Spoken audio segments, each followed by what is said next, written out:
everybody, Jonas Kjellin here, and I am right now, as you can see in the background here, in the Universal Studios here in Hollywood.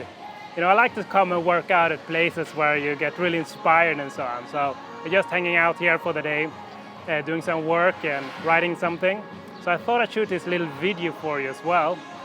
And I hope you can hear me, it's quite loud in the background here. But what I want to talk to you about today is maybe the number one thing that stops people from achieving what they want. And what I talk about is, of course, the fear. And I'm not talking about fear, actual fear, if a car coming against you, right against you, or you're meeting a grizzly bear in the woods or something. I'm talking about the fear that is not real actual, but that it's the day-to-day fear that we experience in our life. And unfortunately, the most of this fear is actually made up by our mind. And it's never really happened, right? You made up so much things in your head about what can happen if you do something, and it's not even happened. And it can come in different kind of forms. For example, if you're really tired of your job, but you're too scared, or maybe you don't even know it that you're too scared, but what actually happens is you start to mess up things at work, or get in fight with people at work or so on.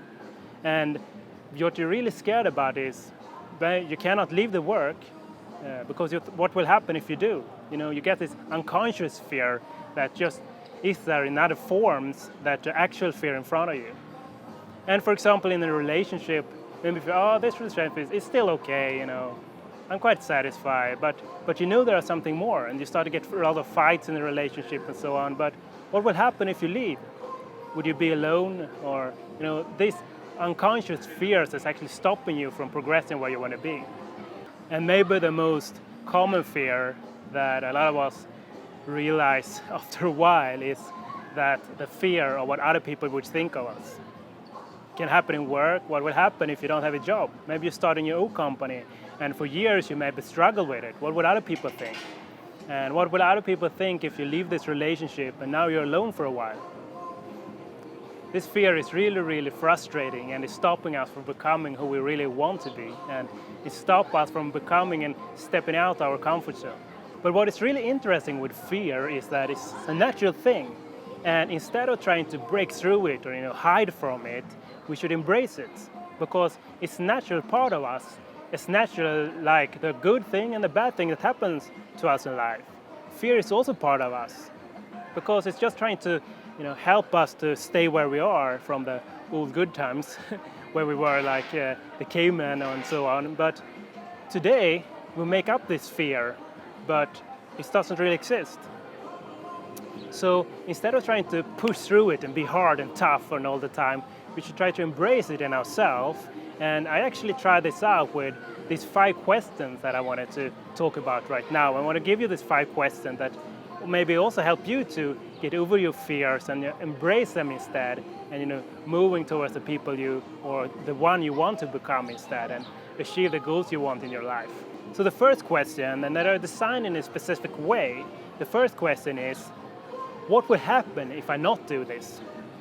Take, for example, public speaking, or for me, I have a lot of customers that are quite afraid when they step up there in front of the camera. So what will happen if you're not doing this? What will happen if you're not standing up there in front of the camera? Well, you will not get your products out. And what will happen if you're not stepping up and do the public speaking? Well, you will not get your message out there. And so maybe you will not get the sales that you want. So what will not happen if you don't do this? And it's designed in a special way. You see, I'm using not instead of the positive, because as you probably already know, the negative is a much higher motivator to move away from than something to move towards from. And the same thing with the second question is, how will this impact others if I not do this? So the first one is focusing on you, and the second question is focus on others, because you need to step out of yourself. How will this impact others if I not do this? Maybe you cannot get your message out there to other people and share your gift and share what you're supposed to do to help others doing the change they want, because you probably have something you want to share in front of other people and want to share and change the world in somehow. So how will this impact others if I not do this? And the third question is about you again. Is this a person who I really am? Is this a person who doesn't do this, or is this a person that don't embraces fear and doing it anyway because it will serve others instead of just focusing on themselves? So the third question is this a person who I am? And who am I really?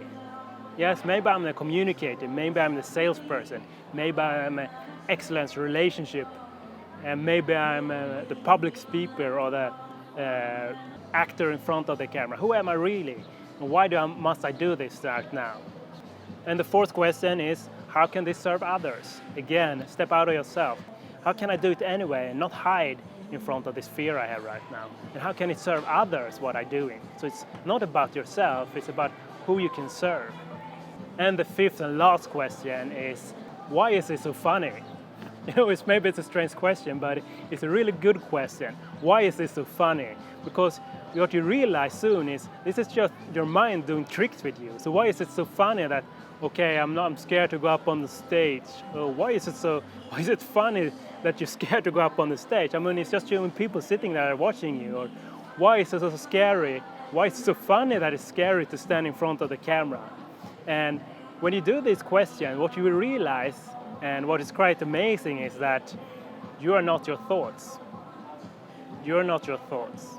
It's just your mind and your ego playing tricks with you. It's not who you really are. The true self and the true you is not afraid of just growing and expanding yourself.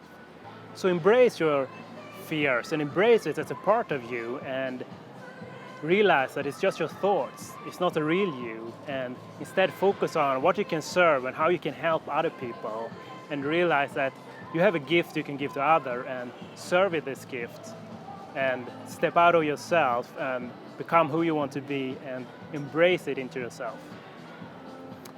And share your gift with others, what you're meant to do. So I hope you enjoyed this small little video. I'm going to stay here in Los Angeles for a while, and I come back with a new video soon. I hope you enjoy it. Talk to you later. Bye until then.